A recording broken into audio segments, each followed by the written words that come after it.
Reverend Dr. Dabai Sababu Thomas was an early adopter of the WEAA vision. We could see how music could be programmed to bring forth a message. The idea of programming songs to bring forth a message was not something that was done at that time. Dabai Sababu Thomas, myself, a guy by the name of Tipper, Al Stewart, who was not a student, and Doris Hawkes, who was not a student, they were Morgan employees. We all got this idea that we should have a radio station. And Dabai and I and another person by the name of Isa Sarpe, when I was in my junior year, started petitioning the FCC to grant a license to Morgan. Reverend Dabai recalls her initial motivation for joining the cause as a social enterprise. Believe it or not, one day I was walking across the campus, minding my own business, and this young man that I had kind of liked, seen at a couple of parties, never made any contact, called me. He said, "Dabai, come here." And I thought he was going to ask me out for a date. But he said, "I'm getting ready to go to a meeting about students helping to start a radio station." So my heart dropped because it wasn't a date, but my heart grew stronger because it was a radio station that we would be having. So I went to the meeting and just fell in love with the vision and the idea of us starting our own radio station. I never saw that young man again, but that was all right. He led me to a place where my life would be changed. I'm sleeping at night.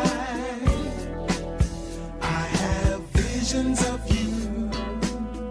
Chairman Nfume says that obtaining licensing marked a major cleared hurdle, but it was only the first of a few. The next would be getting the whole operation up and running. So we got the license, so we got the call letters. And then we had to figure out, what do we do to buy equipment, to put up a tower, and all the other things that go with broadcasting on an FM frequency. One of the earliest daily programs on WEAA was a program called Sunrise Serenade. I would do the music. We had a chief engineer on staff, and then Lamont Germany, who is the voice of Morgan State University for the football games, was my sports person. And so we were a 2-man, 3-man band. No, 1 woman, 2 men band. And we did that for quite a while until they were able to bring in other staff. They were as instrumental in this as anybody, because if we were not together and stayed together, I don't know if it would have come to pass the way it did. But we were a tight group, and we believed in each other, and we believed in this notion of getting a radio station. I threw the switch. We came on the air. I announced the station, announced its presence. I think the only people listening at the time were the 10 people in the control room, because nobody knew where we were on the dial. Reverend Dabai says being a team player in those days often meant making sacrifices, like sleep, for instance. She wasn't a morning person and sometimes had to come up with clever ways to mask her early morning sleepiness. One of them I really loved.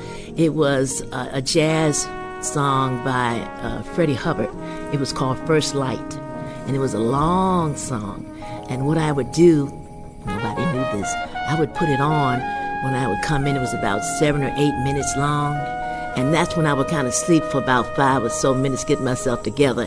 And it starts out really slow, as if the sun is coming up, and we go, and then round about minute 4 or 5, it would jump into, and by that time I'd be ready for the day.